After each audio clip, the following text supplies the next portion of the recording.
مسیح میں آپ سب کو اسلام۔ آج ہم خداوند کے کلام پاک میں سے پڑھیں گے ایوب کی کتاب بک آف جاب، اس کے 27 چیپٹر 27 باب اور اس کی 8 سے لے کے 10 آیات تک، ورسز 8 till 10۔ خداوند کے کلام پاک میں یوں لکھا ہے، کیونکہ گو بے دین دولت حاصل کر لے تو بھی اس کی امید کیا ہے جب خدا اس کی جان لے لے؟ کیا خدا اس کی فریاد سنے گا جب مصیبت اس پر آئے؟ کیا وہ قادر مطلق میں مسرور رہے گا اور ہر وقت خدا سے دعا کرے گا؟ خداوند کے کلام پاک کے پڑھے اور سنے جانے پر خداوند کی بڑی برکت ہو، خداوند کا شکر ہو۔ آئے خداوند سے حکمت کا رو مانگے تاکہ جو کچھ بھی آج ہم سنیں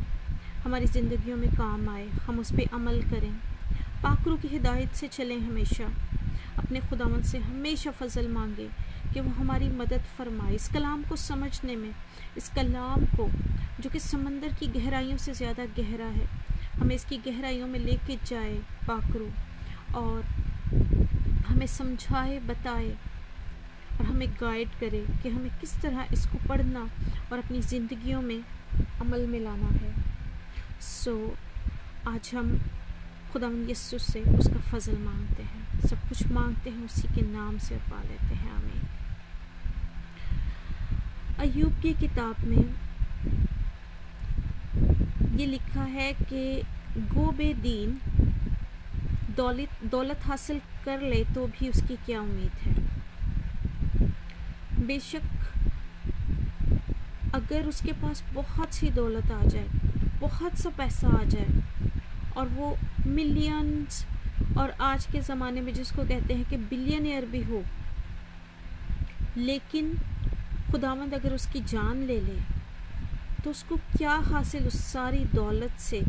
جو اس نے ساری عمر لگا کر اپنے ایمان کو گوا کے شاید کمائی ہو،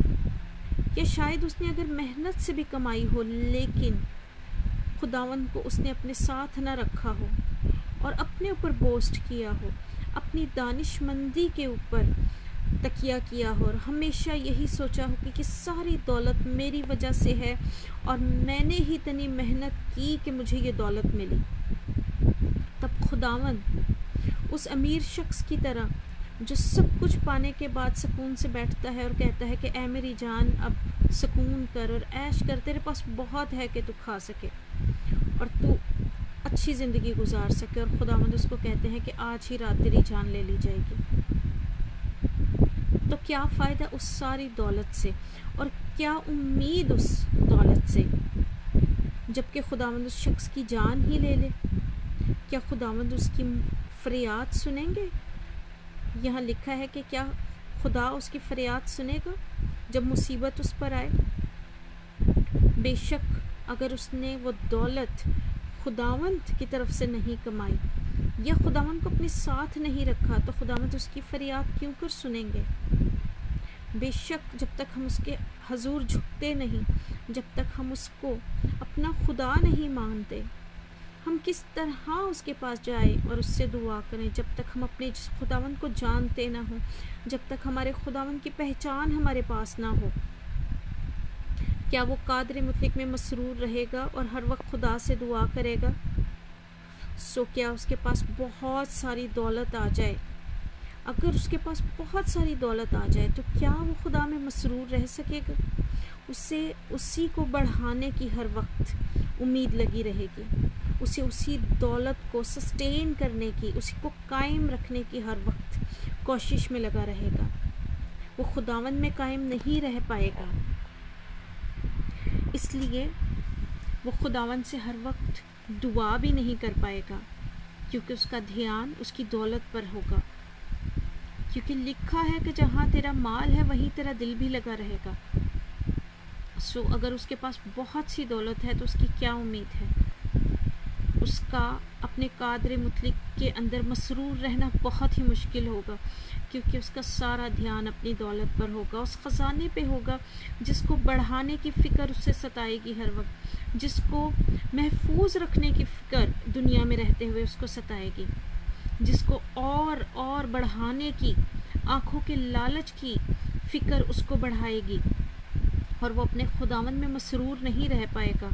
اور ہر وقت دعا نہیں کر پائے گا، کیونکہ وہ بہت زیادہ بزی ہوگا انہی چیزوں میں، اسی دولت کو سنبھالنے میں، اسی دولت کو رکھنے میں، پانے میں۔ لیکن کیا فائدہ اگر خداوند اس کی جان لے لے اور وہ دولت اس کے پاس ہو لیکن وہ اس کی جان نہ بچا سکے؟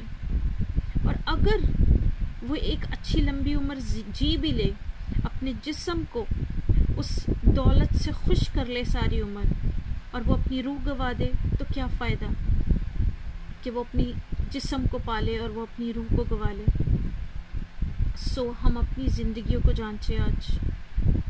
کہ کہیں ہمارا دل ہماری دولت پر، دنیا کی چیزوں پر تو نہیں لگا ہوا؟ کیا ہم اپنے خداوند میں مسرور ہیں؟ کیا ہم اپنے خداوند سے دعا کر رہے ہیں؟ کیا ہم جاگ رہے ہیں؟ کیا ہم آج اپنی دولت کی فکر میں تو نہیں لگے رہے؟ اس دنیا کی چیزوں کی فکر میں تو نہیں لگے ہوئے؟ ہم یہ بھی نہیں جانتے کہ ہماری زندگی کے دن کتنے ہیں۔ ہم اپنے خداوند سے کہیں کہ خداوند ہمیں اب ہماری زندگی کے دن گننا سکھا، تاکہ ہمیں معلوم ہو جائے کہ ہماری زندگی کے دن کتنے ہیں، اور ہم اپنے حال کو جب جانیں اور جب ہمیں یہ یاد آئے کہ ہم خاک ہیں اور ہمیں خاک میں جلد لوٹ کر جانا ہے، تو ہم اپنی روحانی زندگی پر کام کرنا شروع ہوں، ہم کلام کے خزانے کو اپنے اندر لینا شروع ہوں، ہم اپنے دل کی تختیوں پر لینا شروع ہوں، اس کو لکھنا شروع کریں، تاکہ ہمارا دل پاک ہو جائے، تاکہ ہماری روح پاک ہو جائے، تاکہ وہ ہمیشہ کے لیے اس پاتال میں نہ چلی جائے، ہیل میں نہ چلی جائے، جہاں رونا اور دانتوں کا پیسنا ہو، ہماری روح بچا لی جائے۔ سو خداوند اس کلام کے وسیلے سے آج ہمیں بڑی برکت دے، اور ہم اپنے خداوند کے ساتھ جڑے رہیں، تاکہ جب مصیبت ہم پر آئے تو ہم اپنے خداوند سے فریاد کریں اور وہ ہماری سن لے، تاکہ ہم اپنے خداوند میں مسرور رہیں اور ہر وقت اس سے دعا کرتے رہیں، تاکہ ہمارا دل دوسری چیزوں میں نہ لگا رہے۔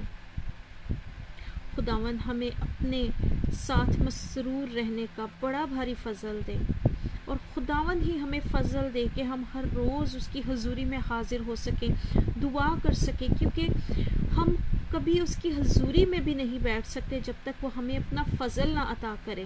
جب تک وہ ہمارے دلوں کی چربی نہ ہٹا دے، جب تک وہ ہماری آنکھوں کو نہ کھول دے، جب تک وہ ہمارے کانوں کو نہ کھول دے،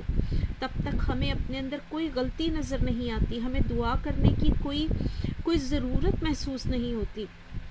اور ہمیں کبھی بھی ایسا نہیں لگتا کہ ہم غلط ہیں، بلکہ ہمیں یہی لگتا ہے کہ ہم سب کچھ صحیح کر رہے ہیں، ہم اپنی اولاد کے لیے سب کچھ کما رہے ہیں، اور ہم بہت بزی ہیں، اور ہمارے پاس خداوند کے لیے وقت نہیں ہے، اور ہمارا خداوند یہ سب کچھ جانتا ہے، کیونکہ زندگی کی جتنی بھی مشکلات اور چیزیں ہیں وہ سب ہمارے خداوند نے ہمیں دی ہوئی ہیں۔ اس سوچ سے ہم نکلیں اور اپنے خداوند کو پرائیورٹی بنائیں، اپنے خداوند کے لیے پہلا وقت نکالیں، اور اس کے بعد وہ سارے وقت کو خود ہی آرگنائز کر دے گا، کیونکہ وہ بڑا آرگنائزڈ خداوند ہے۔ جب ہم کلام کو پڑھتے ہیں تو ہمیں ہر چیز میں آرگنائزیشن نظر آتی ہے، ہر چیز میں ڈسپلن نظر آتا ہے۔ سو ہم جب اس کا وقت نکالیں، اس سے دعا کریں، اس کے کلام کو سمجھیں، تو ہمیں خود ہی ترتیب آ جائے گی، کیونکہ وہ ترتیب کا خداوند ہے۔ اور جب ہم اس سے مانگیں گے تو ہمیں دعا کرنا بھی آئے گی، اور باقی ساری چیزیں جب ہم اپنے یسوع کے تابع اپنے آپ کو کر دیں گے، جسموں کو، روحوں کو، دلوں کو، تو باقی سارے حالاتوں پہ ہمارا خداوند یسوع مسیح خود ہی قابو کر لیتے ہیں، وہ سارے طوفانوں کو خود ہی ڈانٹ دیتے ہیں، اور سارے طوفانوں کو خود ہی چپ کروا دیتے ہیں، اور ہم اس کے ساتھ کشتی میں بڑے آرام سے چلے جاتے ہیں، اور پھر سیلاب ہمیں ڈباتے نہیں۔ سو خداوند اس کلام کے وسیلے سے ہمیں بڑی برکت دے، اور ہم سب کو اپنا فضل عطا کرے، آمین۔